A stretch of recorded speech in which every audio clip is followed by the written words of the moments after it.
napaka-successful nga talaga ng kanilang mall show para sa Christmas pasasalamat party ng Can't Buy Me Love cast.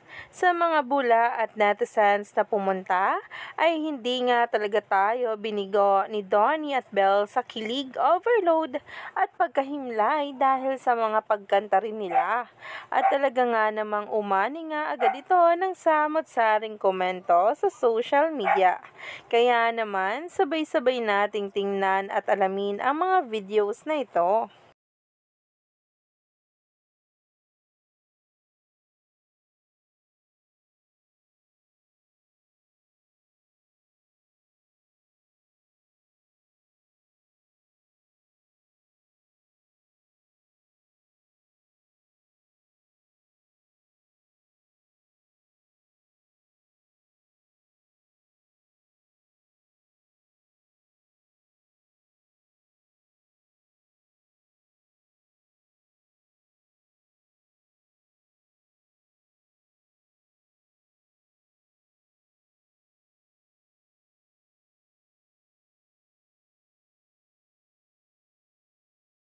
At after nga dyan ay balik work na nga agad sina Donnie at Belle na kung saan ay may taping pa nga ngayong gabi.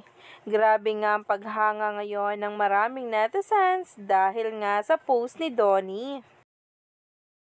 Hanggang ngayon ay wala pa rin ngang makamove on sa kakatapos lamang na event ng Don Bell sa Market Taguig City.